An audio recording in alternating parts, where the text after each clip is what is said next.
الحمد لله رب العالمين والصلاة والسلام على سيد الأنبياء والمرسلين أما بعد فأعوذ بالله من الشيطان الرجيم بسم الله الرحمن الرحيم قال تبارك وتعالى في القرآن المجيد والفرقان الحميد وسارعوا إلى مغفرة من ربكم وجنة عرضها السماوات والأرض وعدت للمتقين وقال رسول الله صلى الله عليه وسلم إن الله عز وجل ينزل ليلة نصف من شعبان إلى السماء الدنيا فيغفر لأكثر من عدد شعر غنم كلب أو كما قال رسول الله صلى الله عليه وسلم۔ میں آپ سب کا اور خصوصاً اپنے میزبان کا شکر گزار ہوں کہ آپ نے چند کلمات کہنے کا موقع فراہم کیا۔ حسب معمول اور حسب سابق گزارش ہے کہ دوران بیان کسی بھی عالم دین کا بیان ہو، دوران بیان بالکل خاموشی سے اس کو سماعت فرمائیں، بلا ضرورت آپس میں کلام کرنا، موبائل پر کال اٹینڈ کرنا، پکچرز کھینچنا، ویڈیو بنانا، اسی طریقے سے آگے آنے کی کوشش کرنا، غیر ضروری پیچھے جانے کی کوشش کرنا، یہ سب خلاف سنت اور مکروہ ہو جاتا ہے۔ غالباً ہماری بہنیں بھی سماعت فرما رہی ہیں اور شاید یہ پروگرام لائیو بھی جا رہا ہے۔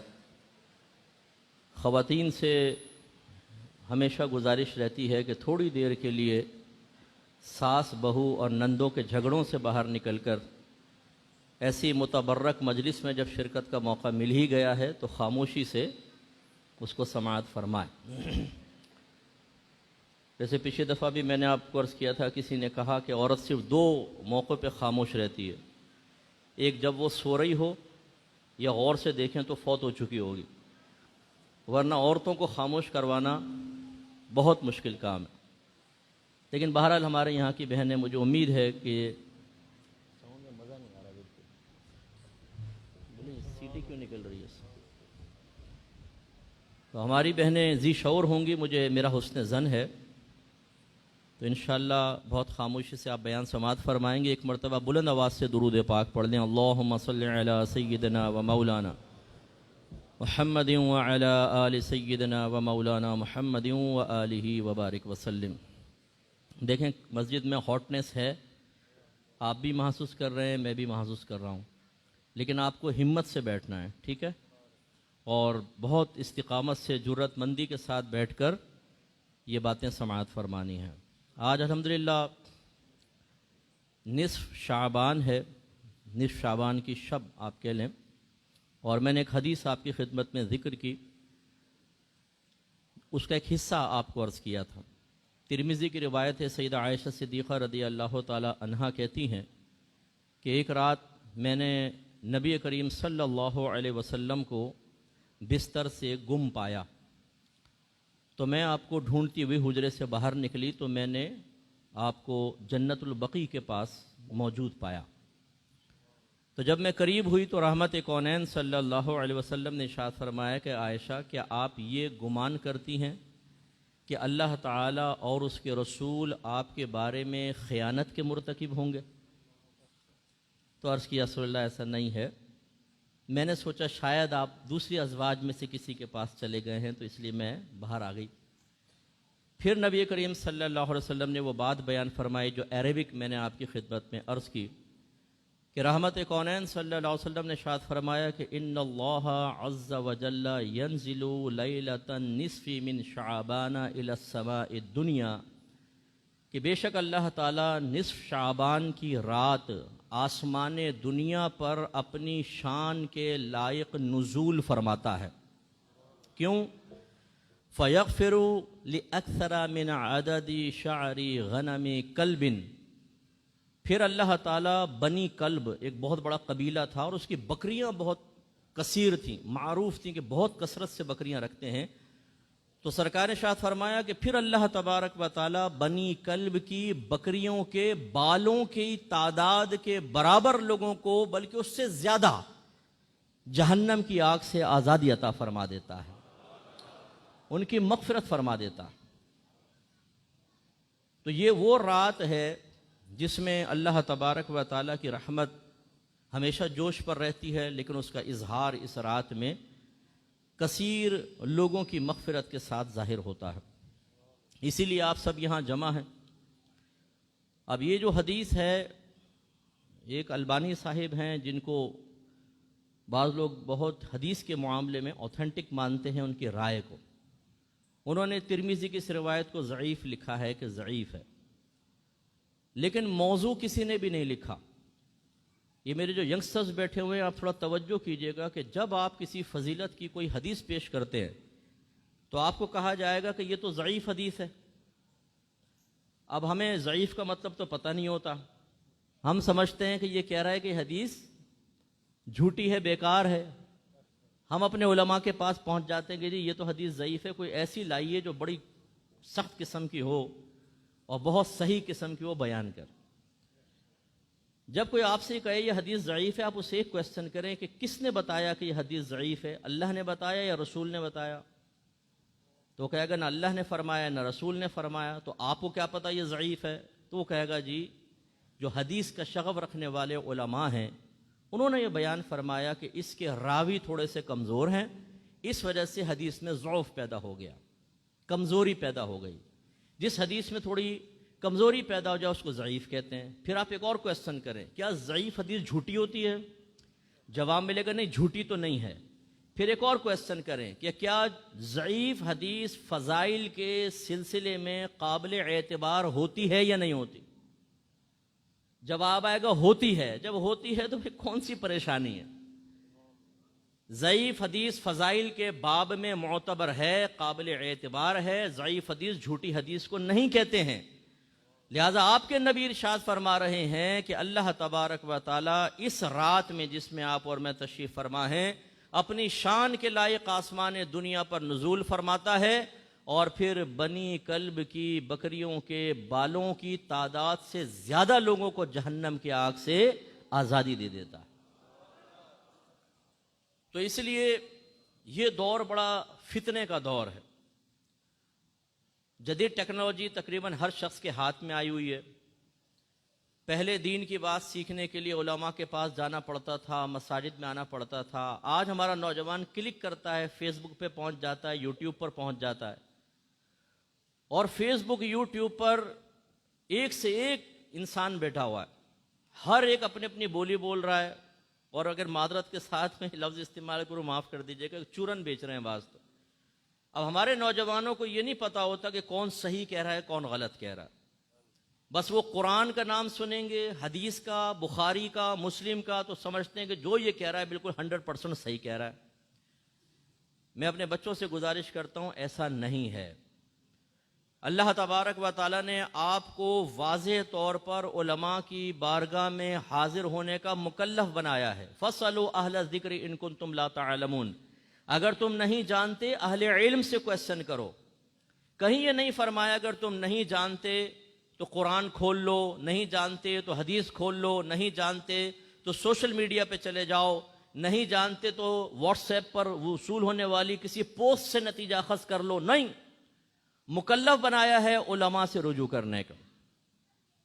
اچھا، علماء سے رجوع کرنے کا مطلب کیا ہے؟ کہ آپ جا کے عالم سے پوچھے جی کیا مسئلہ ہے، جو بتائے تو آپ کہیں ٹھہرو مجھے سوچنے دو، قبول کروں یا نہ کروں۔ نو، پھر اطاعت کا حکم ہے، اطیعوا اللہ واطیعوا الرسول واولی الامر منکم۔ اللہ تعالیٰ فرماتا ہے اللہ کی اطاعت کرو، اس کے رسول کی اطاعت کرو، اور ان لوگوں کی اطاعت کرو جو تم میں حکم والے ہیں۔ اور مفسرین کے قول کے مطابق یہاں حکم والے سے مراد علماء اور فقہاء ہیں۔ تو گویا کہ جب آپ کو کوئی چیز ایسی محسوس ہوتی ہے، آپ کو ڈاؤٹ محسوس ہوتا ہے، آپ کسی چیز کی تشریح چاہتے ہیں، توضیح چاہتے ہیں، تفسیر چاہتے ہیں، تو ان نوجوانوں کی طرح یا ان لوگوں کی طرح نہ کریں جو کہتے ہیں جی ہم مفتی گوگل صاحب کے پاس پہنچے اور ہم نے خود ریسرچ شروع کر دی ہے، میں نے ریسرچ کر کے مسئلہ نکالا ہے۔ او بھائی ریسرچ تو کر لی آپ نے، لیکن آپ کی ریسرچ صحیح بھی ہے کہ نہیں ہے، آپ اس کا فیصلہ کیسے کر سکتے ہیں؟ اس لیے ہمیشہ اپنے علماء اہل سنت سے تعلق مضبوط رکھیں، یہ آپ کو انشاءاللہ نجات کا راستہ دکھائیں گے۔ مسلمانوں کی میجورٹی آج آپ مسجدوں میں دیکھ لیں، پاکستان بھر کی اگر میں کہوں کہ فرض کر لیں 1,00,000 مسجدیں، فرض کر لیں 1,00,000 ہے، آپ کے اندازے کے مطابق اس 1,00,000 میں سے کتنی مسجدوں میں لوگ جمع ہو کر اللہ تعالیٰ کی رضا کی تلاش کر رہے ہوں گے؟ آپ کہیں گے 90%، 80%، اونلی کوئی 20% یا 10% ایسی ہوں گی جو ابھی بھی سنسان ویران، ان میں تالے لگے ہوں گے اور بلب بجھے ہوں گے۔ تو اس کا مطلب ہے کہ سمپل میجورٹی کس کو حاصل ہوئی؟ اہل سنت کو حاصل ہے۔ اور میرے آقا صلی اللہ علیہ وسلم نے واضح فرمایا لا تجتمع امتی علی الضلالہ، میری امت کبھی گمراہی پر جمع نہیں ہوگی۔ اس لیے اس قسم کے جو وساوس آپ کے ذہن میں پیدا کیے جاتے ہیں یا پیدا ہو جاتے ہیں کہ یار پتہ نہیں یہ رات میں عبادت کرنی چاہیے نہیں کرنی چاہیے، صحیح ہے یا غلط ہے، اس کو دور کر دیں۔ جب علماء آپ سے کہہ رہے ہیں کہ آپ اس رات میں عبادت کریں، میرے آقا صلی اللہ علیہ وسلم نے مغفرت کی بشارتیں دی ہیں، تو بس پھر آپ ان کے پیچھے چلیں، انشاءاللہ کامیاب ہوں گے۔ مسند امام احمد بن حنبل کی روایت ہے وما رأى المؤمنون حسنا فهو عند اللہ حسن، جو مومنین کے نزدیک اچھا ہے وہ اللہ کے نزدیک بھی اچھا ہے۔ اس کا مطلب ہے اللہ تبارک و تعالی مومنین کو اسی چیز کی توفیق عطا فرماتا ہے جو اللہ کے نزدیک اچھا ہوتا ہے۔ لیکن مومنین سے میری مراد صرف عوام نہیں ہے، اس میں علماء بھی ہوں، مفتیان کرام ہوں، باعمل مشائخ عظام ہوں، وہ مراد ہے۔ ورنہ تو معاذ اللہ آج ہمارے مسلمانوں کی اکثریت چاہے زبان سے نہیں کہتی لیکن بے نمازی پن کو نمازی پن پر فوقیت دیے ہوئے۔ تو عوام کی میجورٹی کا اعتبار نہیں ہے، میجورٹی کا اعتبار کب ہے؟ جب اس میں علماء بھی ہوں، فقہا بھی ہوں، مفتیان کرام بھی ہیں، مشائخ عظام بھی اس چیز کے اوپر ہیں اور عوام بھی ہے۔ اب یہ دیکھا جائے گا اگر یہ سب لوگ کسی چیز کو پسند کر رہے ہیں تو اس حدیث کی روشنی میں علماء نے فرمایا اس کا مطلب یہ ہے، ان کا پسند کرنے کا مطلب یہ ہے کہ اللہ تبارک و تعالی نے انہیں اس کام کی توفیق عطا فرمائی ہے۔ تو اس لیے میں اپنے نوجوانوں سے خاص گزارش کرتا ہوں کہ ایک تو علماء سے رابطہ رکھیں، اور ہر دفعہ کی طرح پھر میں آپ سے گزارش کرتا ہوں کہ خدارہ علم سیکھیں۔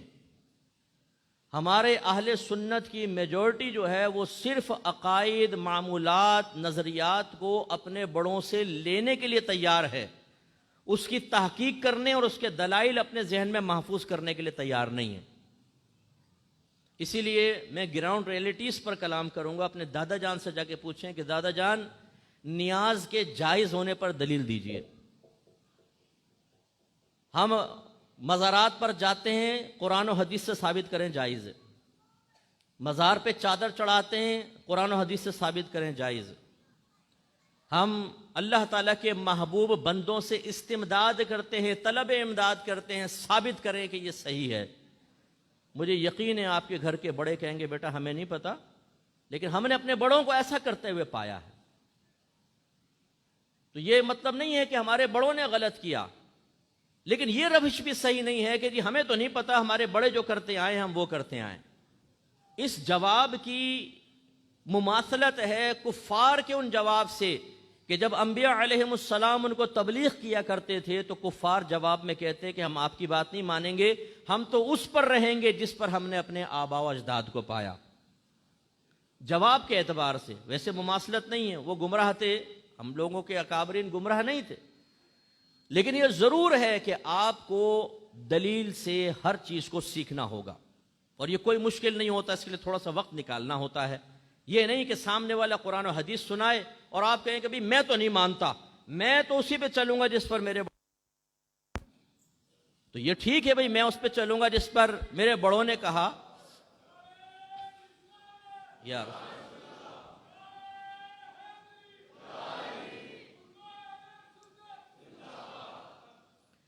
تو آپ اگر دلائل سیکھ لیں تو کتنا اچھا ہے۔ میں دیکھیں ہر جگہ نہیں جا سکتا ہوں، آپ کسی فیکٹری میں کام کرتے ہیں، آپ کسی اسکول میں ہوتے ہیں، کسی کالج میں، کسی یونیورسٹی میں ہوتے ہیں، آپ کسی شادی کو اٹینڈ کر رہے ہیں، ہر جگہ میں نہیں ہوں، ہر جگہ ہمارے علماء نہیں ہوتے۔ آپ کو اپنے دین اور مسلک کے دفاع کرنے والے کی حیثیت سے اپنے آپ کو متعارف کروانا چاہیے۔ اگر کوئی شخص غلط بات کہہ رہا ہے، آپ کو کم از کم بیسک معلومات ہونی چاہیے، آپ اس کو دلیل سے جواب دیں، اسے خاموش کروائیں، اسے لاجواب کریں۔ لیکن چونکہ ہم نے سیکھا نہیں ہوتا، جب کوئی بحث چلتی ہے نا تو ہم کہتے ہیں میں ذرا ابھی آیا یوں کر کے نکل جاتے ہیں، کیونکہ یہ مجھ سے نہ پوچھ لیں، پوچھیں گے تو مجھے کچھ آتا ہی نہیں۔ یہ غلط چیز۔ تو بہرحال یہ نصف شعبان کی رات ہے، اور اس رات میں اللہ تبارک و تعالیٰ بہت سے لوگوں کی بخشش و مغفرت فرماتا ہے۔ اور آپ نے ابھی نقیب محفل بیان کر ہی رہے تھے کہ اس رات میں اگرچہ کثیر لوگوں کی بخشش و مغفرت ہوتی ہے، لیکن کچھ لوگ ایسے بھی ہوتے ہیں جو محروم رہتے ہیں، وہ بھی آپ کو اپنے ذہن میں رکھنا چاہیے۔ اب میں تھوڑا آیت کی طرف آتا ہوں۔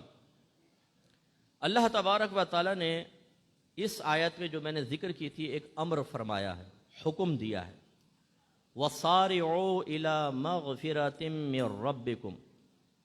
اللہ تعالیٰ فرماتا ہے کہ اب یقینی سی بات ہے ہم سے ہی خطاب ہے یہاں پر کہ اے مومنو، تم دوڑو اپنے رب کی مغفرت کی طرف، وَجَنَّةٍ، اور اس جنت کی طرف، عَرْضُهَا السَّمَاوَاتُ وَالْأَرْضُ، جس کی لمبائی چوڑائی آسمان اور زمین ہے۔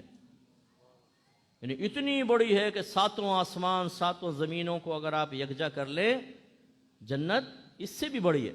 لیکن یہاں فرمایا گیا عرضها السماوات والارض اعدت للمتقین، یہ جنت متقین کے لیے تیار کی گئی ہے۔ جب اللہ تبارک و تعالیٰ قرآن عظیم میں کوئی حکم ارشاد فرمائے اور اس میں کوئی دنیاوی مصلحت نہ ہو، اگر دنیاوی مصلحت کا ذکر کر دیا جائے تو وہ ایک مشورہ ہوتا ہے، حقیقتاً حکم نہیں ہوتا، وہ مشورہ ہوتا۔ جیسے میرے آقا صلی اللہ علیہ وسلم نے ارشاد فرمایا کہ جب تم کھانا کھا رہے ہو، اگر اس میں مکھی گر جائے تو اس مکھی کو ڈبو دو، پھر اس کو نکال کر پھینک دو اور اس کھانے کو کھا لو، کیونکہ مکھی کے دو پر ہیں، فرمایا ایک پر میں بیماری ہے، دوسرے میں شفا ہے۔ جب وہ گرتی ہے تو بیماری والا پر پہلے ڈالتی ہے، تو تم اس کو ڈبو دو تاکہ شفا والا پر بھی جائے اور اس کے اثرات ختم ہو جائے، اور پھر نکال کر پھینک دو۔ اب یہاں امر ہے، ڈبو دو، یہ حکم دیا جا رہا ہے، نکال کر پھینک دو، پھر کھا لو۔ لیکن یہ چونکہ ایک طبی مسئلہ ہے کہ جی اس میں طبی فوائد بیان ہوئے ہیں، تو اس حکم کو ماننا کوئی فرض یا واجب نہیں ہوگا۔ یہ علماء فیصلہ کرتے ہیں کہ بظاہر امر لکھا ہوتا ہے، یعنی حکم لکھا ہوتا ہے، لیکن حکم بھی قرآن اور حدیث میں 25 معانی میں آیا ہے، 25، جن میں سے ایک ہے کہ وہ فرض یا واجب ثابت ہوگا، باقی دوسرے معنی کے لیے بھی آتا ہے۔ تو یہاں مستحب ہے، اگر گرتی ہے مکھی اور آپ نے اس کو ڈبویا نہیں، ویسے نکال کے پھینک دیا تو آپ گناہگار نہیں کہلائیں گے، قول رسول کی مخالفت کرنے والے نہیں کہلائیں گے۔ لیکن جب اس میں کوئی طبی فائدہ نہ ہو، دنیاوی فائدہ نہ ہو، اور اللہ تعالیٰ حکم ارشاد فرمایا، تو یاد رکھیں اس سے فرض یا کم از کم واجب ثابت ہوتا ہے، لازم اس پہ عمل کرنا ہوگا، نہیں کریں گے تو گناہگار ہوں گے۔ اب یہاں بھی اللہ فرماتا ہے وَصَارِعُوا، تم کوشش کرو، امر کا صیغہ ہے، دوڑو، کوشش کرو، إِلَى مَغْفِرَةٍ مِّن رَبِّكُمْ، اپنے رب کی مغفرت کی طرف۔ پہلا کام آپ سب کو مکلف بنایا جا رہا ہے، مجھ سمیت، کہ اپنے رب کی طرف سے دی گئی مغفرت کو تلاش کرو۔ دوسرا فرمایا وَجَنَّةٍ، اور جنت کی طرف دوڑو جس کی لمبائی چوڑائی آسمان اور زمین ہے، اور وہ متقین کے لیے تیار کی گئی ہے۔ اس کا مطلب یہ ہوا جتنے میرے یہاں عاقل بالغ مسلمان مرد و عورت تشریف فرما ہیں، ہم سب پر واجب ہے کہ ہم اللہ تعالیٰ کی مغفرت کو تلاش کریں اور جنت کے حصول کے لیے کوشش کریں۔ نہیں کریں گے، سنجیدگی اختیار نہیں کریں گے، کوشش نہیں کریں گے، تو یاد رکھیں حکم عدولی ہوگی۔ میرے آقا صلی اللہ علیہ وسلم تشریف لائے، ہر نبی کا یہ کام ہوتا ہے کہ وہ اللہ کے احکام کو بیان کرتا ہے، پھر اس کے لیے خود اپنے آپ کو پیش کرتا ہے اور اس کی ترغیب دیتا ہے اور اپنے متبعین کو اس کا عادی بناتا ہے۔ سرکار نے چاروں کام کیے۔ نمبر 1، اللہ دیکھے قرآن میں فرماتا یتلو علیہم آیاتہ ویزکیہم ویعلمہم الکتاب والحکمہ، یہ رسول ان کے سامنے قرآن کی تلاوت فرماتے ہیں، ان کا تزکیہ نفس فرماتے ہیں اور انہیں کتاب اور حکمت سکھاتے ہیں۔ تو میرے آقا صلی اللہ علیہ وسلم نے صحابہ کے سامنے احکام بیان کیے، تو یہ حکم بھی بیان کیا۔ دوسری چاہیے کہ ان کو عادی بنایا کہ وہ مغفرت کی طرف بڑھے، وہ جنت کی طرف بڑھیں۔ تیسرا، خود رول ماڈل بن کر دکھایا۔ سرکار نے ہر اس کام کو اختیار کیا جو اللہ کی مغفرت کو متوجہ کرنے والا ہے، جو جنت کی طرف بڑھانے والا ہے، اور پھر صحابہ کرام علیہم رضوان کو اس کا عادی بنا کر انہیں آگے منتقل کرنے کا حکم دیا۔ ہم سب ماشاءاللہ نبی کریم صلی اللہ علیہ وسلم سے محبت کرنے والے ہیں۔ ہم کہتے ہیں کہ جی ہم ہیں اہل محبت، ہم ہیں عاشق، ہم ہیں سرکار کے نام پہ جانیں قربان کرنے والے۔ غلامی رسول میں موت بھی قبول ہے، جو ہونا عشق مصطفیٰ تو زندگی فضول ہے۔ تو یہ نعرے ہمیشہ لگنے چاہیے، اچھے نعرے ہیں، لیکن اپنا احتساب کریں۔ میرے آقا صلی اللہ علیہ وسلم نے اس آیت پر خود عمل کر کے دکھایا۔ محبت کرنے والے کو چاہیے جس پر محبوب عمل کر رہا ہے اس پر خود بھی عمل کریں۔ اور جب میرے آقا صلی اللہ علیہ وسلم نے صحابہ کرام کو مغفرت اور جنت کی طرف بڑھنے کے لیے حکم ارشاد فرمایا تو صحابہ کرام نے کیا طرز عمل اختیار کیا؟ آپ کو مجھے بس یہی سمجھنا ہوگا کہ جو صحابہ نے کیا وہ ہم کریں گے، اور کس طریقے سے انہوں نے مغفرت اور جنت کے پروانے حاصل کیے، اسٹیپ وائز ہمیں بھی ان چیزوں کی طرف بڑھنا چاہیے۔ نمبر 1، اب میں آپ کو ترتیب سے عرض کرتا ہوں کہ سب سے پہلا کام اللہ کے نبی نے علم اور معرفت عطا فرمائی۔ عرب قوم کچھ نہیں جانتی تھی، وہ علم سے بڑی دور قوم تھی۔ اللہ تبارک و تعالیٰ نے اپنے حبیب کو ایک بہت بڑی آزمائش میں مبتلا فرمایا، ایک ایسی قوم میں مبعوث فرمایا کہ جو علم سے بہت دور تھے اور علم کو بیکار سمجھا کرتے تھے۔ ان کے نزدیک سب سے قیمتی چیز کیا تھی؟ تلوار۔ سب سے اہم چیز کیا تھی؟ تلوار۔ سب سے امپورٹنٹ چیز کیا تھی؟ زور۔ وہ کہتے تھے طاقت ہے تو تم سب پر غالب آؤ گے۔ اسی لیے قرش سے قریش بنا ہے۔ قرش ایک سمندری جانور تھا جو سب پر غالب آتا تھا، اس کو قرش کہا کرتے تھے۔ وہ غالباً اس زمانے میں ویل یا شارک کوئی کہتے ہوں گے، واللہ عالم بالصواب۔ اسی سے اس میں تصغیر بنایا ہے قریش۔ نبی کریم صلی اللہ علیہ وسلم کی جو قوم ہے، آپ کا قبیلہ ہے قریش۔ جیسے وہ قرش تمام جانوروں پہ غالب آتا تھا، ایسے ہی قریش تمام قوموں پہ غالب آتے تھے اپنی طاقت سے، اپنے غلبے سے۔ ایک ایسی قوم جو علم سے دور تھی، میرے آقا صلی اللہ علیہ وسلم نے سب سے پہلے ان کو سکھایا علم سیکھو۔ سب سے پہلے علم۔ علم کس سے سیکھو؟ قرآن سے، نبی کریم کے کلام سے سیکھو۔ قرآن اور حدیث، دو چیزیں سرکار نے خاص طور پر بیان فرمائی۔ اللہ نے یہ فرمایا نا، یتلو علیہم آیاتہ ویزکیہم ویعلمہم الکتاب والحکمہ۔ یہ نبی انہیں کتاب اور حکمت سکھاتے ہیں۔ صحابہ کرام نے آمنا صدقنا کیا، یا رسول اللہ ہم ایمان لائے، ہم نے آپ کی تصدیق کی، جو آپ فرمائیں گے ہم کریں گے۔ انہوں نے قرآن سیکھنا شروع کیا، حدیث سیکھنے شروع کی، اور علم اور معرفت کی برکت سے اللہ کا قرب بھی پایا اور درجات کی بلندی حاصل کی۔ پھر میرے آقا صلی اللہ علیہ وسلم نے اپنے آپ کو رول ماڈل بن کر دکھایا، سرکار نے عمل کیا۔ اللہ تعالیٰ نے اپنے حبیب کے عمل کو ہمارے لیے ایک بنیاد بنا دیا۔ لقد کان لکم فی رسول اللہ اسوۃ حسنہ، ضرور بے شک نبی کریم صلی اللہ علیہ وسلم کی عملی زندگی میں تمہارے لیے بہترین عملی نمونہ ہے، رول ماڈل بنے۔ ساتھ ساتھ سرکار کے احکام کا مکلف بنایا۔ وما آتاکم الرسول فخذوہ وما نہاکم عنہ فانتہوا، یہ رسول تمہیں جس چیز کا حکم دے اس کو اختیار کرو، اور جس چیز سے روک دے اس سے باز آ جاؤ۔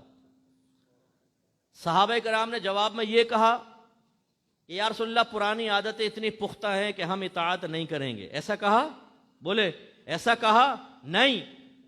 انہوں نے فوراً کہا یا رسول اللہ ٹھیک ہے، ہم آپ کا حکم مانیں گے، جو فرمائیں گے مانیں گے۔ علم حاصل کیا، سرکار کا حکم مانا، سرکار کی سیرت کا مشاہدہ کیا، اور سرکار صلی اللہ علیہ وسلم کے طریق اور سنتوں کو اپناتے رہے۔ نتیجہ کیا نکلا؟ اللہ تبارک و تعالیٰ قدیم ہمیشہ سے ہے، اس کی صفات بھی قدیم، وہ بھی ہمیشہ سے ہیں، اور صفات میں علم بھی ہے اور کلام بھی ہے۔ ابھی صحابہ کرام پیدا بھی نہیں ہوئے ہیں، اور اللہ تبارک و تعالیٰ نے ازل سے اعلان فرما دیا رضی اللہ عنہم ورضوا عنہ، اللہ تعالیٰ ان سے راضی ہو گیا، وہ اللہ سے راضی ہو گئے، کیونکہ اللہ کے علم ہے کہ یہ میرے حبیب کی اطاعت کریں گے اور کیا مقام پائیں گے۔ ازل سے اعلان فرمایا ہے اللہ ان سے راضی، وہ اللہ سے راضی۔ تو جب کوئی اللہ اور اس کے رسول کی اطاعت کرتا ہے، کہنا مانتا ہے، مقاصد شرع کو پورا کرتا ہے، تو پھر اللہ رضا کا اعلان فرماتا ہے۔ اور ضمناً آپ کی خدمت میں گزارش کر دوں، اللہ تعالیٰ جانتا ہے، جانتا تھا کہ صحابہ کرام کے مابین آگے کیا معاملات ہونے والے ہیں، اس پر کوئی معاملہ مخفی نہیں تھا۔ ابھی صحابہ پیدا بھی نہیں ہوئے، ان کے درمیان ہونے والے معاملات ظاہری طور پہ معارض وجود میں بھی نہیں آئے، اور اللہ تعالیٰ ازل سے اعلان فرما رہا ہے رضی اللہ عنہم ورضوا عنہ، اللہ تعالیٰ ان سے راضی ہو گیا، وہ اللہ سے راضی ہو گئے۔ تو بس یہ اصول یاد رکھیے گا کہ جب اللہ ان سے راضی، وہ اللہ سے راضی، تو پھر آپ اور میں بیچ میں کیوں خواہ اپنے آپ کو تباہ کریں؟ صحابہ کرام علیہم رضوان کے مابین جو معاملات ہوئے انہیں اللہ کے سپرد کر دیں، اللہ جانے، اس کا رسول جانے، میدان محشر میں اللہ تعالیٰ ان کے بارے میں جو فیصلہ کرے گا، یہ اعلان اس فیصلے کو ظاہر کر رہا ہے، رضی اللہ عنہم ورضوا عنہ، اللہ تعالیٰ ان سے راضی، وہ اللہ سے راضی، تو میدان محشر میں اللہ ان سے راضی ہو کر انہیں جنت میں داخل کر دے گا۔ تو بتائیے، جو ان کے معاملات کو دیکھ کر معاذ اللہ کسی ایک پر تنقید یا دوسرے سے عقیدت ختم کرے گا، اس کا کیا ہوگا؟ اگر اللہ تعالیٰ نے میدان معاشر میں کھڑے کر کے یہ فرما دیا تم نے فلاں صحابی یا فلاں اہل بیت کی شان میں کیسے گستاخی کی، جبکہ اعلان ہم نے کر دیا تھا کہ ہم تو ان سے راضی ہیں، یہ ہم سے راضی ہیں، جب ہم نے رضا کا اعلان کر دیا تو عشق الہی کا تقاضا یہ ہے کہ جس سے میرا رب راضی میں بھی اس سے راضی، اور جس سے میرا رب ناراض میں بھی اس سے ناراض۔ تو میرا رب تمام صحابہ سے راضی ہے۔ نعرہ تکبیر، نعرہ رسالت، نعرہ رسالت، نعرہ خلافت۔ تو اب توجہ طلب بات یہ ہے، میں خصوصاً اپنے ینگسٹر سے گزارش کرتا ہوں کہ دیکھیں بہت سارے معاملات ایسے ہوتے ہیں کہ اس میں اکابرین، آپ کے ہم عصر اکابرین کسی چیز میں اختلاف رائے رکھتے ہیں، وہ دلیل بھی سمجھتے ہیں، برہان بھی سمجھتے ہیں، اختلاف کی نوعیت بھی وہ اچھی طرح جانتے ہیں۔ یہ معاملات آپ علماء کے سپرد کر کے رکھیں۔ میں تو علماء کی خدمت میں بھی گزارش کرتا ہوں کہ کوئی بھی مختلف فی چیز سامنے آئے تو ٹیبل ٹاک ہونی چاہیے۔ یہ طریقہ کار نہیں ہوتا کہ ہم ممبروں پر یا اسٹیجز کے اوپر ان باتوں کو بیان کر کے ان عوام کے سامنے جو نہ دلیل کا مطلب جانتی ہے، نہ برہان جانتی ہے، نہ ان کو تاریخ پر صحیح اطلاع ہے، نہ وہ معاملات کو صحیح سمجھتے ہیں، نہ ان کو شرعی حیثیتیں کسی چیز کی معلوم ہیں، وہ پریشانی کے عالم میں آ جاتے ہیں۔ ہر ایک کوئی نہ کوئی کسی نہ کسی کو مرکز عقیدت بنائے ہوتا ہے، ایک کی محبت میں دوسرے عالم کو ذلیل کرنا، اس کو بے عزت کرنا، یا معاذ اللہ صحابہ کرام کی شان میں یا اہل بیت کی شان میں کوئی گستاخی کر دینا، یاد رکھیں میدان محشر میں یہ بخشی جانے والی چیز نہیں ہے۔ اگر ہم یہ کہیں جی میں نے تو فلاں کو فالو کر لیا تھا، ان کی باتوں سے میں نے یہ نتیجہ نکالا تھا، اس وجہ سے میں نے فلاں صحابی یا کسی اہل بیت کی شان میں گستاخی کی، یہ عذر نہیں سنا جائے گا۔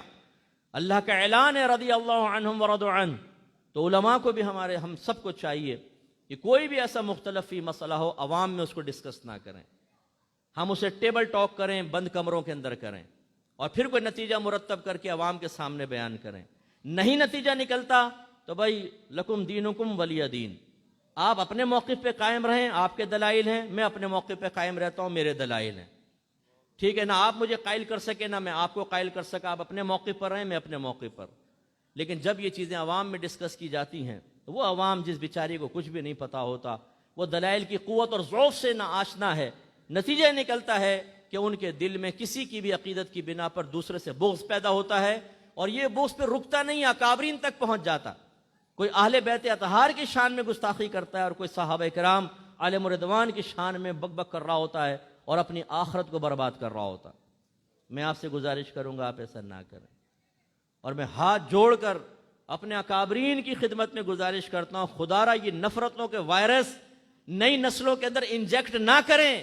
آپ دنیا سے چلے جائیں گے، یہ نفرت ختم نہیں ہوگی، ایک دوسرے کو دیکھیں گے نہیں، ایک دوسرے سے ہاتھ نہیں ملائیں گے، برے وقت میں ایک دوسرے کی مدد نہیں کی جائے گی، اس سے اہل سنت کبھی مضبوط نہیں ہوں گے، کمزور سے کمزور تر ہوتے چلے جائیں گے۔ میں نے دیکھا ہے نماز پڑھتے ہیں آپس میں ہاتھ نہیں ملاتے، کیوں؟ تمہارا مرکز عقیدت کوئی اور ہے، میرا مرکز عقیدت کوئی اور ہے، اس کی سوچ اور فکر علیحدہ ہے اور تمہارے بڑے کی تھاٹس علیحدہ ہیں، لہذا تم سے ہاتھ تک نہیں ملائیں گے۔ بعض اوقات ایک دشمن سے ہاتھ ملاتے ہوئے دیکھے گئے ہیں، ایک بد مذہب سے مسکراتے ہوئے ملتے دیکھے گئے ہیں، لیکن اپنے سنی بھائی سے ہاتھ ملانے کے لیے تیار نہیں۔ کیوں؟ جی وہ فلاں میں نے بیان سنا تھا، ان کی دلیل میرے ذہن میں فٹ ہو گئی ہے، لہذا چونکہ آپ اس کے مخالف ہیں لہذا آپ سے ہاتھ ملانا گناہ کبیرہ ہے۔ یہ نفرتیں ختم نہیں ہوں گی اور آپ کو اختلاف کی نوعیت سے سمجھ میں آ نہیں سکتی ہے۔ اگر کوئی، میں عوام کی بات کر رہا ہوں، خواص کی بات نہیں کر رہا ہوں۔ اگر آپ کہتے ہیں، فرض کر لیں، میں ہمیشہ کہتا ہوں میں گراؤنڈ ریئلٹیز پہ کلام کرتا ہوں، میں بہت ہی طالب علم آدمی ہوں، اپنے بڑوں کی قدموں کی خاک ہوں، کوئی تکبر غرور نہیں ہے، نہ آپ کو حقیر سمجھ رہا ہوں، لیکن اگر آپ یہ کہتے ہیں کہ مفتی صاحب ہم اختلاف کی نوعیت سمجھتے ہیں، تو جب بیان ختم ہو جائے نا میرے پاس آ جائیے گا، میں 4-5 کویسچن کر کے دیکھوں گا آپ سے، کسی بھی مسئلے میں جس میں آپ کہتے ہیں کہ اس مسئلے کے جو اندر اختلاف ہے میں اس کی نوعیت سمجھتا ہوں، میں آپ سے کویسچن کر کے دیکھوں گا اور پھر میں دیکھتا ہوں کہ آپ کی علمی حیثیت کیا ہے۔ میں 30 سال سے ورک کر رہا ہوں، میں نے نوجوانوں کو دیکھا انہیں کچھ نہیں پتا ہوتا۔ ابھی آپ میرا بیان سن کے باہر نکلیں گے، کوئی پوچھے گا کیا تھا، وہ کہے گا یار بریانی بہت اچھی تھی، بوٹی بڑی زبردست تھی، ذائقہ بہت اچھا تھا۔ وہ کہے گا بھائی میں بیان کے بارے میں پوچھ رہا ہوں، بیان بھی بہت اچھا تھا لیکن یاد نہیں رہا۔ یہ ہماری حالت ہوتی ہے، جس کو بیان یاد نہیں ہوتا باہر نکلتے ہوئے بیان بھول جاتا ہے، وہ پیچیدہ اختلافات کی نوعیت کو کیا سمجھے گا۔ پھر ہم کہتے ہیں جو میرا مرکز عقیدت ہے وہ شاید معصوم عن الخطا ہے، اس سے تو خطا ہو نہیں سکتی اور دوسرے والے سے کوئی صحیح بات نکل نہیں سکتی ہے۔ یہ ہم نے ایک خود ہی اپنا ذہن بنا لیا ہے، یہ کسی بڑے نے تو ہمیں نہیں سکھایا کہ بھئی تم ایسا کرو مجھے معصوم سمجھ لو باقی ساروں کو گناہگار۔ ہم خود نتیجہ قائم کرتے ہیں کہ میرا مرکز عقیدت کبھی غلطی نہیں کر سکتا۔ حالانکہ اچھی طرح یاد رکھیے گا، خطا ہو سکتی ہے، کبھی سوچ میں فکر میں ہو جاتی ہے، ہو سکتی ہے، ہم انسان ہیں، مجھ سے بھی ہو سکتی ہے۔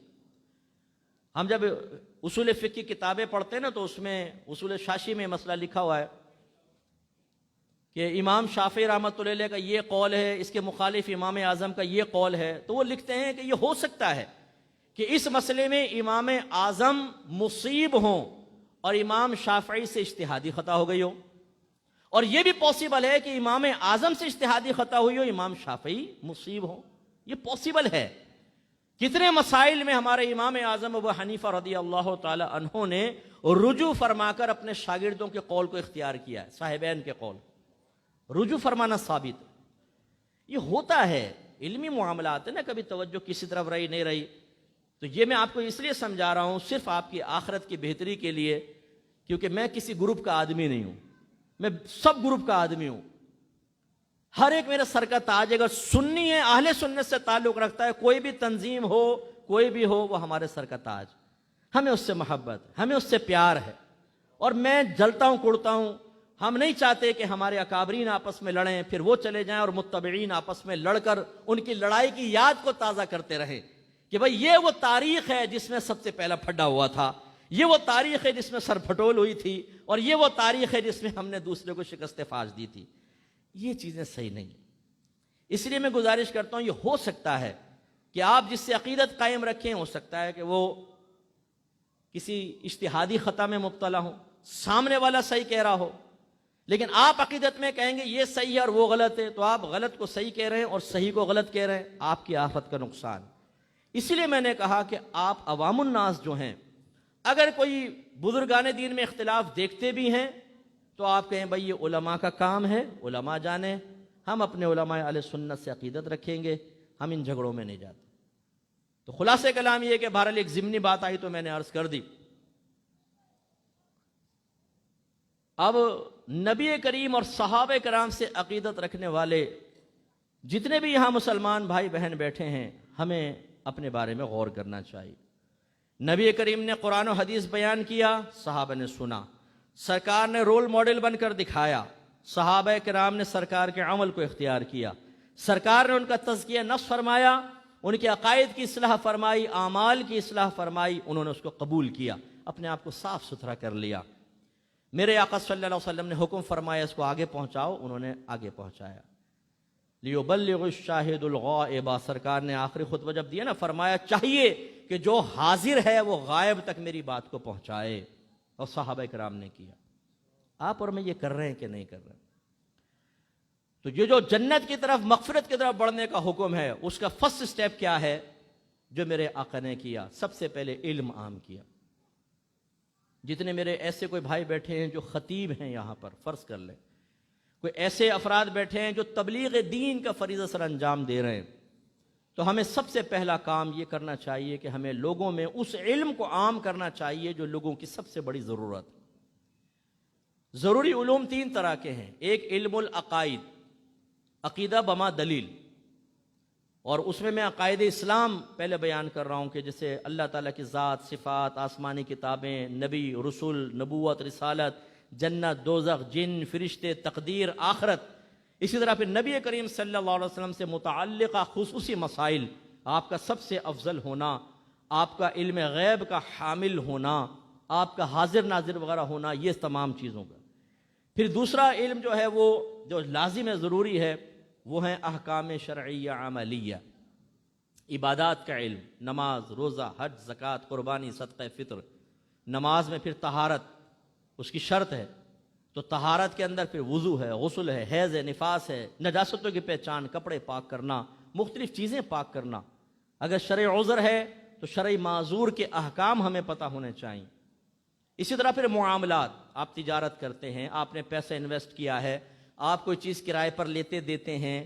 اسی طرح بہت سارے یہاں شوہر حضرات بیٹھے ہیں، کچھ ہماری بہنیں ہیں جو ماشاءاللہ شادی شدہ ہیں، تو میاں بیوی کے درمیان جو معاملات ہوتے ہیں اس کا علم حاصل کرنا، یہ سارا جو ہے یہ عبادات اور معاملات کے اندر آتا ہے۔ تیسرا ہے گناہوں کی معرفت، تو ان چیزوں پر بیان ہونا چاہیے۔ آپ کبھی ہمارے ساتھ جمعہ پڑھیے گا، کبھی کراچی آئیں، میں نہیں کہتا ہوں کہ خدا نخواستہ، یہ نہیں کہہ رہا ہوں کہ کہیں نہیں ہو رہا، میں تو ایک بات عرض کر رہا ہوں، میرے خیال میں مجھے تقریباً 20 سال ہو گئے اس مسجد میں بیان کرتے ہوئے، ہر بیان ہمارا انہی چیزوں پر مشتمل ہوتا ہے تاکہ لوگ سیکھیں۔ ہمارے ہاں ٹو دا پوائنٹ بیان نہیں ہو رہے، ہر جگہ کی بات نہیں کر رہا ہوں اور ہر جگہ کی بات نہیں کر رہا ہوں، سمجھ نہیں؟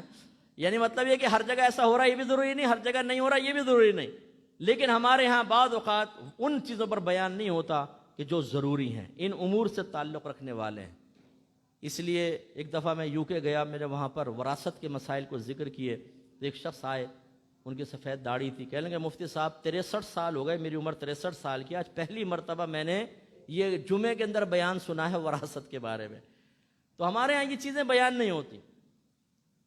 اسی طریقے سے آپ میں بہت سارے ہوں گے جنہوں نے کبھی کسی عالم سے نماز نہیں سیکھی ہوگی، نماز کی شرائط نہیں پتہ، نماز کے فرائض نہیں پتہ، آپ کو نہیں پتا کہ کون سی شرائط لگیں تو آپ کا کاروبار حرام ہو جاتا ہے، روزی حرام ہو جاتی ہے، کن کا خیال کریں تو طیب اور حلال ہے، بہت ہی کم لوگ جانتے ہیں۔ یہ ڈسکس ہونے چاہیے ہمارے یہاں۔ انٹرنیٹ پہ آپ ٹریڈنگ کر رہے ہیں، بٹ کوائن وغیرہ آپ خرید رہے ہیں، پیسے انویسٹ کر رہے ہیں اس کے اندر، یہ جائز ہے ناجائز ہے، اس کے شرعی احکام سیکھیں۔ بہنیں بیوٹی پارلرز کھول رہی ہیں گھر کے اندر، کیا اس میں کرنا جائز ہے کیا ناجائز ہے، یہ ڈسکس ہونا چاہیے ہمارے یہاں پر۔ بیوٹی پارلر کی آمدنی طیب ہے، حلال ہے 100% یا نہیں ہے، یہ بہنوں کو پتہ ہونا چاہیے۔ آپ پیسہ انویسٹ کرتے ہیں، اس میں اپنا پروفٹ میں مارجن رکھتے ہیں، وہ جو آپ نے طے کیا ہے وہ شرعی لحاظ سے صحیح ہے کہ نہیں ہے۔ ایک بہن نے کہا مفتی صاحب میرے بہنوں نے مجھے کہا کہ آپ 2 لاکھ روپے مجھے دیں، انویسٹ کریں، میں ہر مہینے آپ کو 2000 روپے دیتا رہوں گا۔ 1 سال ہو گیا انویسٹ کیے ہوئے، میں نے سوچا چلے مفتی صاحب سے پوچھ لوں یہ صحیح بھی ہے کہ نہیں ہے۔ میں نے کہا بہن آپ نے بڑا کرم نوازی فرمائی، اس فقیر کو اتنا بڑا کرم کہ 1 سال بعد یاد کر لیا آپ نے، بڑی مہربانی ہے، لیکن جو آپ لے رہی تھیں یہ بالکل ناجائز ہے۔ کہنے لگے وہ کیسے؟ میں نے کہا یہ جو فکس اماؤنٹ، فکس پروفٹ طے کرنا کسی بھی کاروبار میں یہ جائز نہیں ہوتا، یہ آپ غلط کر رہے ہیں، اس میں معنوی لحاظ سے سود شامل ہو جاتا۔ تو پھر انہوں نے توبہ کی، اس کو ختم کیا۔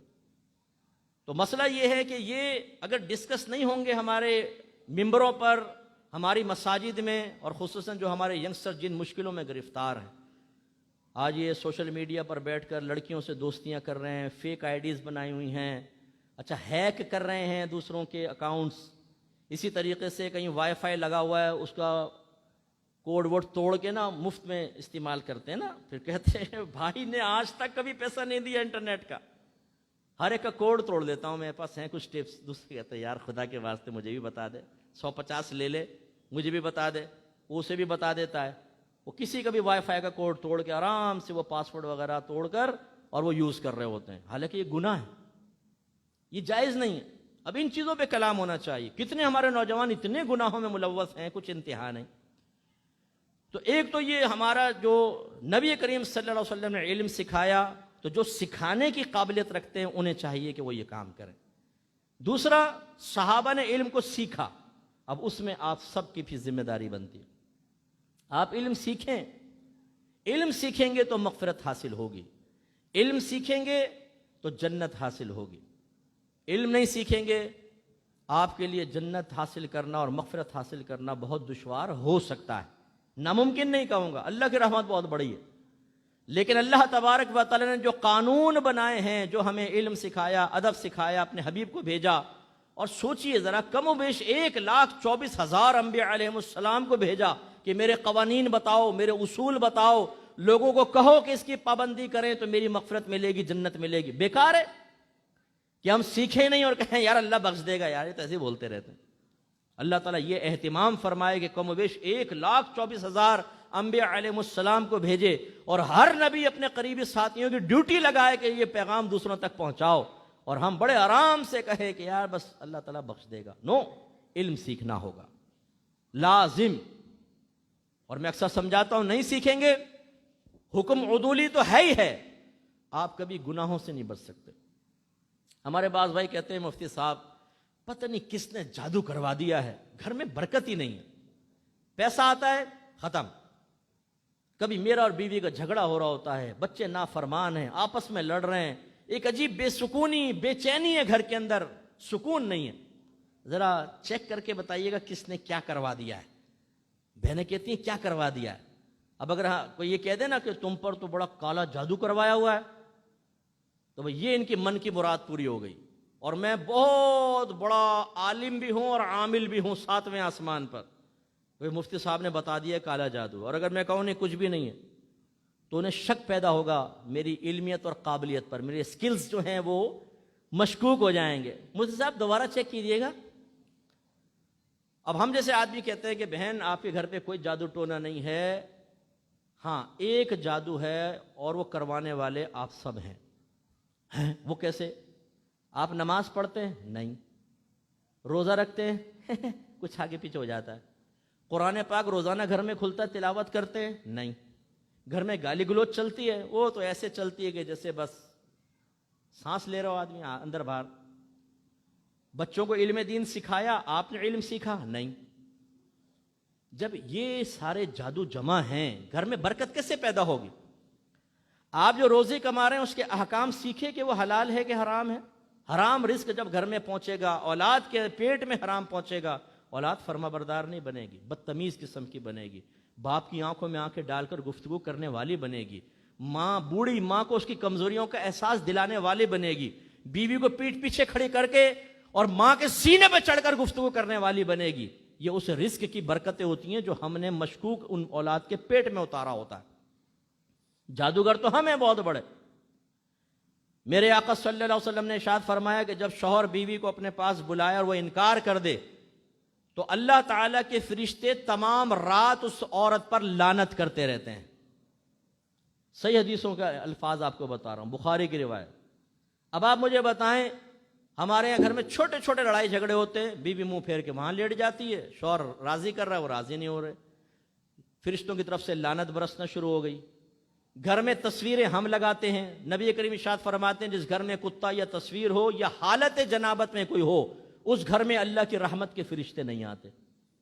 ہمارے اکثر نوجوانوں سے پوچھ لیں، یہ جنبی ہوتے ہیں، انہیں نہ غسل کے واجب ہونے کا اصول پتہ ہے، نہ غسل اتارنا آتا ہے. ہر ایک کی بات نہیں کر رہا ہوں، لیکن بہت سارے ایسے ہوتے ہیں پتہ ہی نہیں ہے غسل کیسے کیا جاتا ہے کیسے نہیں.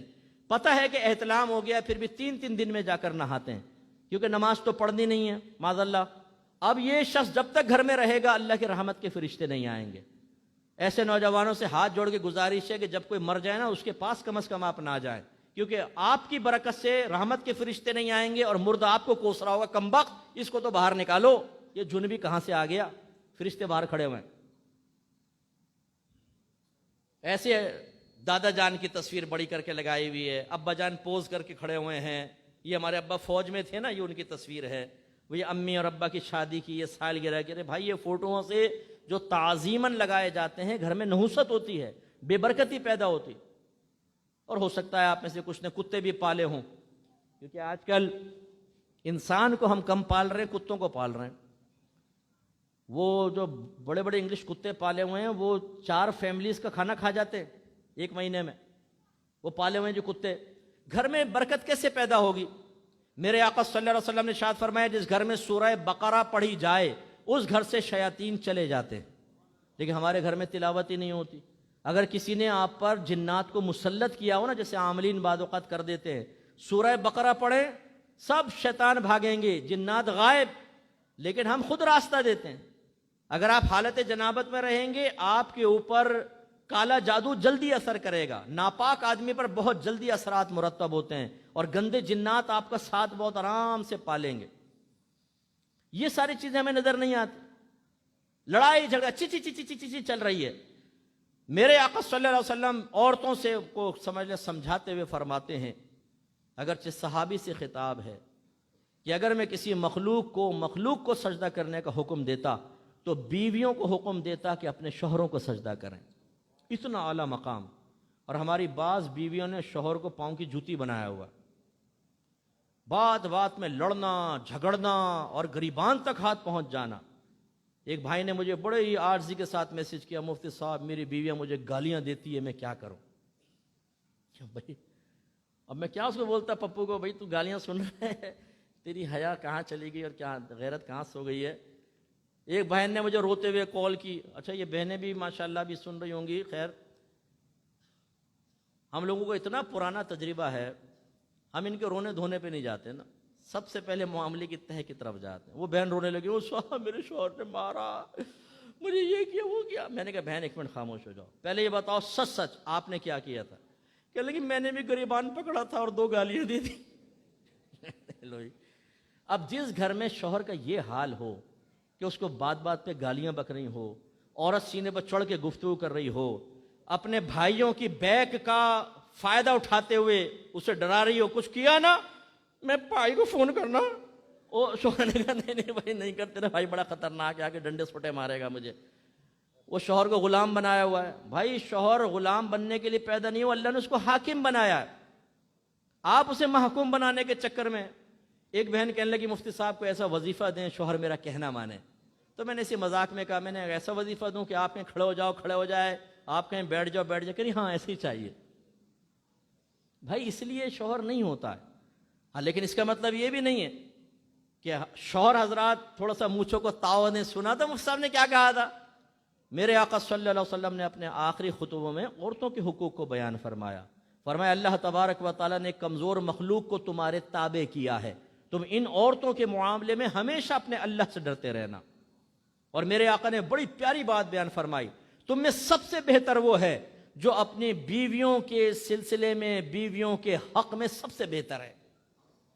اور ایک روایت میں ارشاد فرمایا تم میں بہتر وہ ہے جو اپنے گھر والوں کے معاملے میں بہتر ہے، اور اپنے گھر والوں کے معاملے میں تم سب سے بہتر ہوں۔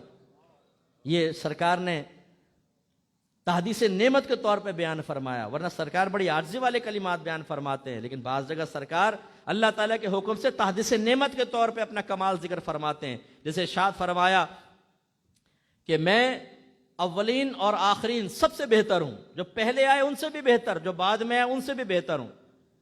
تو سرکار فرما رہے تم میں سب سے بہترین وہ ہے جو اپنے بیویوں کے معاملے میں بہترین ہو۔ اچھا بہترینی کا کیا مطلب ہے؟ ناک پہ ٹھونسا مار دو، آنکھ میں انگلی مارو اس کے، وہ بولے تو گالیاں بکو اس کو، پاؤں کی جوتی سمجھو، اپنی ماں بہن کے سامنے اس کو بے عزت کرو اور ذلیل کرو، بچوں کے سامنے ذلیل کرو، یہ بہتری کوئی ہوتی؟ بہتری چیز یہ ہے کہ اپنی بیوی کے جذبات احساسات فیلنگز کا خیال کریں، اسے علم سکھائیں، اسے نیک بنائیں، پرہیزگار بنائیں، اس کی عزت کریں۔ اگر اس سے کوئی خطا واقع ہو جائے اس کو نوٹ کر لیں، تنہائی میں پیار محبت سے اس کو سمجھائیں، مناسب موقع دیکھ کر اس کو سمجھائیں، یہ ہے ایک بہترین شوہر۔ لیکن ہمارے یہاں ایسا نہیں۔ اب خود بتائیے جو شوہر مسلسل بیوی پہ ظلم کر رہا ہو تو کیا آپ کے گھر پہ رحمتیں نازل ہوں گی؟ جو عورت مسلسل اپنے شوہر سے بدتمیزی کر رہی ہو، بد تہذیبی کر رہی ہو، اور معاذ اللہ نادانستہ طور پہ اپنی بیٹیوں کو سکھا رہی ہو کہ دیکھو جیسے تمہارے باپ کو میں نے پاؤں کی جوتی سمجھا ہے تم بھی اپنے شوہروں کو جا کر ایسی سمجھنا، اور وہ خود اپنے اس طرز عمل سے اپنے بچیوں کے فیوچر کو برباد کر رہی ہو، اس گھر پہ اللہ کی رحمتیں نازل ہوں گی؟ تو اصل مسئلہ یہ ہے کہ اس کو قبول کرنا، علم سیکھنا، اسے قبول کرنا۔ پھر صحابہ کرام نے اس کو اپنے اوپر نافذ کیا، میرے آقا نے نافذ کیا۔ ہم میں سے بہت سارے ایسے ہوتے ہیں جن کو بہت سی چیزوں کا علم ہوتا ہے لیکن عمل نہیں کرتے۔ کتنے نوجوان یہاں ایسے بیٹھے ہوں گے جن کو بہت سارے گناہوں کے بارے میں پتہ ہے کہ یہ گناہ ہے، شراب حرام ہے، لیکن دوستوں کے ساتھ بیٹھ کے ڈرنک کر رہے ہیں۔ میرے آقا فرماتے ہیں کلو مسکرین حرام، ہر نشہ لانے والی چیز حرام ہے، سرکار نے فرمایا ممنوع ہے۔ کتنے نوجوان ایسے بیٹھے ہوں گے جانتے ہیں چیز ممنوع ہے لیکن اس کو کر رہے ہیں۔ اللہ تعالیٰ فرمایا وَلَا تُلْقُوا بِأَيْدِيكُمْ إِلَى التَّهْلُكَةِ، اپنے آپ کو جان بوجھ کر ہلاکت میں مبتلا نہ کرو۔ کتنے نوجوان ایسے ہیں جو ایسی چیزیں کھانے کے عادی ہیں جو ان کی صحتوں کو ختم کر رہی ہے، گٹکے بھرے ہوئے ہیں، جے ایم، ماوا، وہ پتہ نہیں کیا کیا نام ہے بھائی، کچھ سمد بونڈ کا نشہ کر رہا ہے، اسے سونگ سونگ کے وہ اپنے جگر کو چھلنی کر رہا ہے، کوئی کچھ یہ پتہ نہیں ہے ہمیں نہیں معلوم کہ نماز پڑھنا فرض ہے، 5 وقت نماز پڑھنا فرض ہے، اور سب سے مشکل نماز فجر کی نماز ہے، اور بڑی برکت والی اور بڑی فضیلت والی ہے جو فجر کی نماز پڑھ کر گھر میں تھوڑی دیر قرآن پاک کی تلاوت کرے، ذکر الہی کرے، اللہ تبارک و تعالیٰ اس پہ رزق کے دروازے کھول دیتا ہے۔ ہمیں نہیں معلوم، لیکن ہم میں سے کتنے ایسے بیٹھے ہوں گے کئی مہینوں سے فجر کی نماز نہیں پڑھی ہے، اور یہ بھی توفیق نہیں ہے کہ جو خراٹے لے رہی ہے بیوی ساتھ میں پڑھی ہوئی اس کو اٹھائے کہ اٹھ بھائی نماز پڑھ۔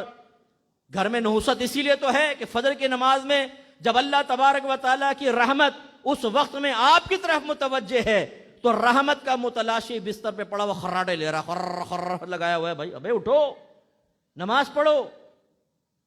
مؤذن صاحب اعلان کر رہے ہیں حی علی الصلاۃ، آؤ نماز کی طرف، حی علی الفلاح، آؤ بھلائی کی طرف، الصلاۃ خیر من النوم، نماز نیند سے بہتر ہے۔ ہم کہتے ہیں نہیں، فلاح کی طرف نہیں، نماز کی طرف نہیں، بستر۔ اور تم کہتے ہو نماز نیند سے بہتر ہے، ہم کہتے ہیں نیند اور بستر نماز سے بہتر ہے۔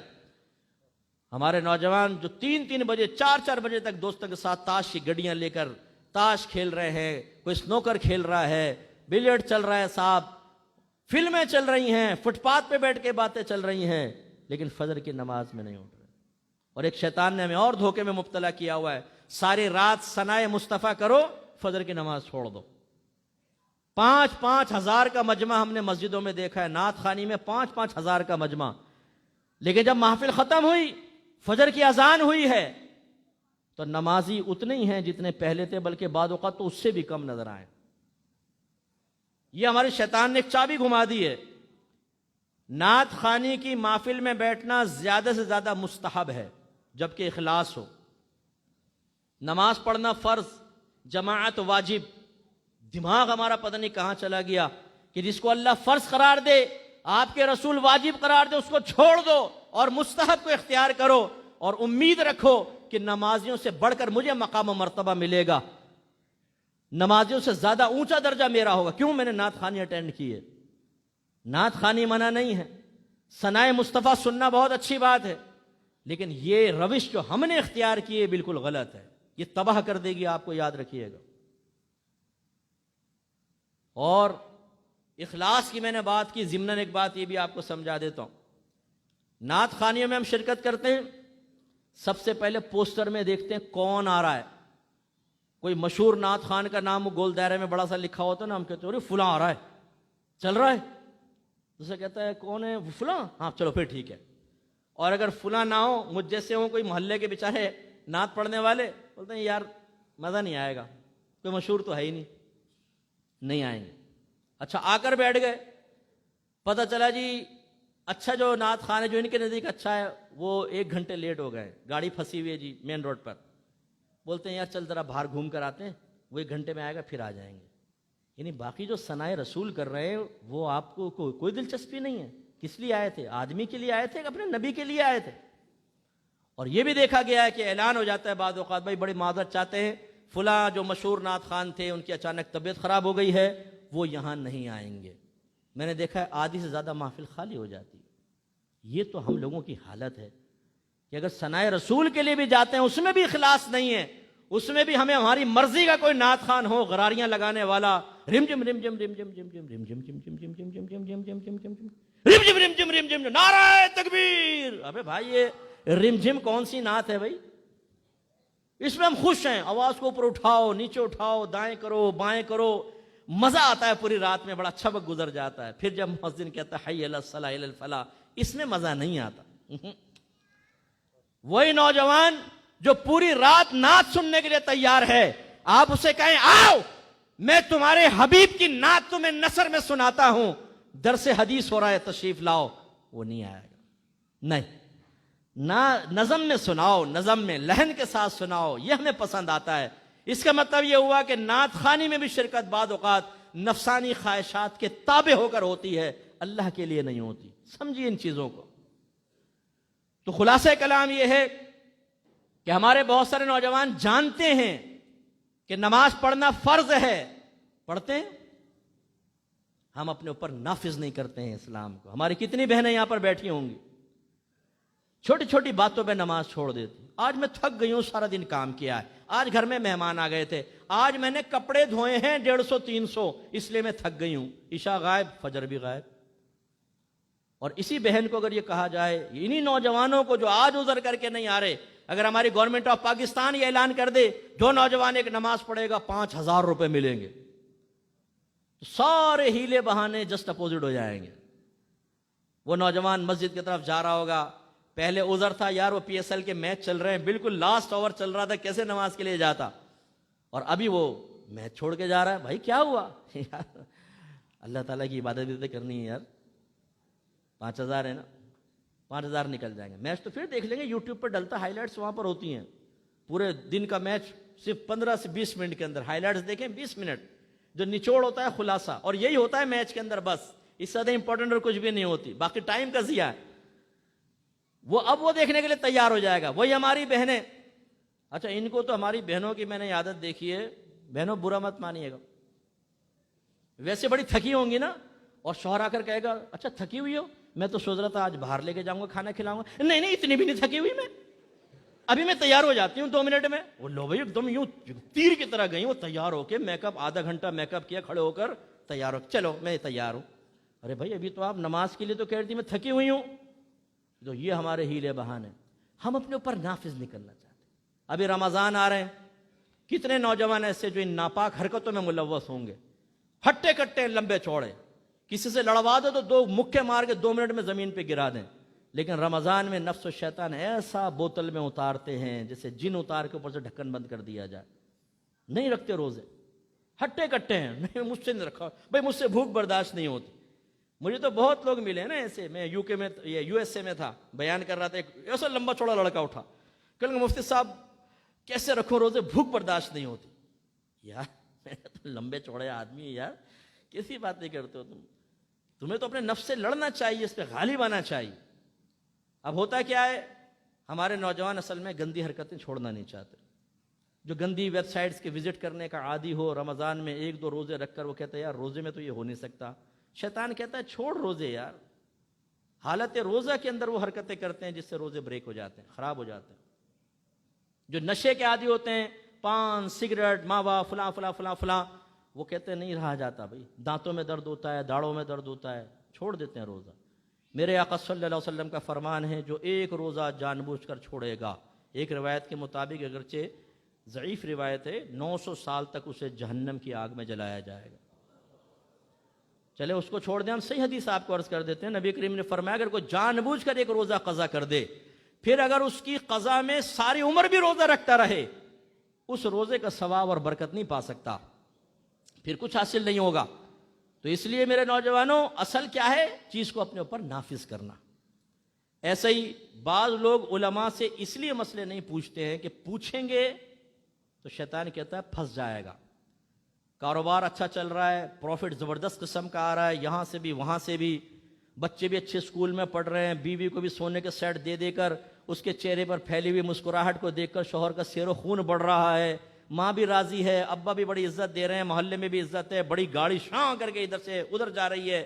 اب اس میں اگر کسی عالم سے پوچھا اور اس نے کہہ دیا کہ ذریعہ آمدنی ٹھیک نہیں ہے, اس میں تبدیلی پیدا کرو, تو بڑا مسئلہ ہو جائے گا. اس لیے آخرت میں بھگت لیں گے, چھوڑ دو.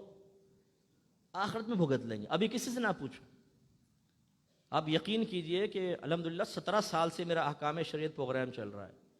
اب تو تقریباً لوگ مجھے جانتے ہیں، جو جتنے بھی اہل سنت ہیں، بلکہ دوسرے مسالک کے بھی ہمارے پروگرام دیکھتے ہیں۔ کتنے کاروباری حضرات ایسے ہیں جو اپنا کوئی بھی نئی ڈیل کرنے سے پہلے وہ مجھ سے مشورہ کرتے ہیں، مفتی صاحب ہم نے یہ کر رہے ہیں، اور بیٹھے ہوئے ہیں یہاں پہ لوگ، تھوڑا سا بتائیے گا مسئلہ، یہ ڈالنے کنڈیشن نہیں ڈالنے۔ بڑی خوشی ہوتی ہے اس وقت مجھے، اور ایسا نہیں ہے ان کا کاروبار تباہ ہو رہا ہے، کروڑ پتی لوگ ہیں، کروڑ پتی۔ یہ ہمیں خوف ہوتا ہے کہ اگر ہم اللہ کے راستے پہ چلے، رسول کے راستے پہ چلے، ہم جنت کے راستے پہ چلے تو اللہ تعالی ہماری سب کچھ چھین لے گا، اور جب ہم شیطان کے راستے پہ چلیں گے تو بڑی برکت حاصل ہوگی۔ یار دماغ صحیح ہے کہ نہیں ہمارا؟ یہ ہمارا ایمان ہے۔ اس لیے ہم جانتے ہیں بعض اوقات میں غلط طریقے سے روزی کما رہا ہوں۔ بہت سارے یہاں امپلائی بیٹھے ہوں گے، خصوصاً اگر کوئی گورنمنٹ جاب کرتا ہے، تو جیسے ہمارے پولیس کے محکمے میں بہت اچھے اچھے لوگ ہیں، میں علاقے کا نام لیتا ہوں، یقین کریں وہاں کے پولیس افسر مجھ سے ہر چیز کا مسئلہ پوچھتا ہے۔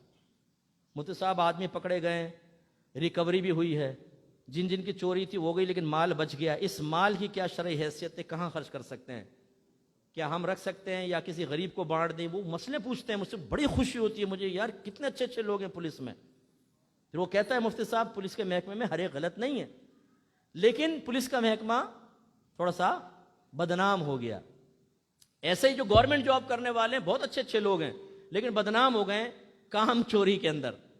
تو یہ سمجھ لیجئے کہ اگر آپ کی ڈیوٹی صبح 8 بجے سے فرض کر لیں شام 5 بجے تک ہے، تو آپ اجرت کے مستحق کامل طور پہ اس وقت ہوں گے جب 8 سے 5 اپنے آپ کو ڈیوٹی پر حاضر رکھیں گے، چاہے کام ہو یا نہ ہو۔ اگر آپ 9 بجے پہنچے، 1 گھنٹے کی یہ سیلری لینا آپ کے لیے حرام ہے، اور اگر آپ 15 منٹ پہلے نکل آئے تو آخری 15 منٹ کی سیلری لینا آپ کے لیے حرام ہے۔ اور ہمارے یہاں کیا ہوتا ہے، یہ میرا جاننے والا ہے، میں کہتا ہوں یار ذرا میں نکل رہا ہوں، تھوڑا لگا دیو، میں کہتا فکر مت کرے یار، بیٹھا ہے نا بھائی، اور ایسے فون کر دیں گے یار آج میں تھوڑا سا 2 گھنٹے بعد آؤں گا، ذرا حاضری لگا دیو، اور پیسہ کھا رہے۔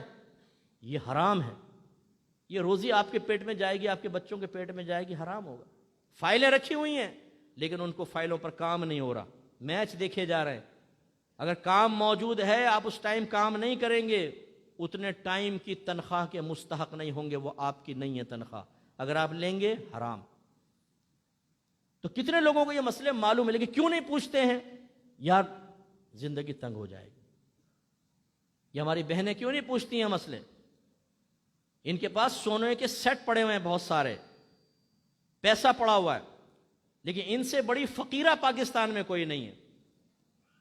قربانی کا ٹائم آئے گا، زکوٰۃ کا ٹائم آئے گا، بولیں ہم کون سا کماتے ہیں بھائی، تو زکوٰۃ کون دے گا؟ قربانی کون؟ وہ ہے نا قربانی کا بکرا، زلیخا کا ابا وہ کرے گا۔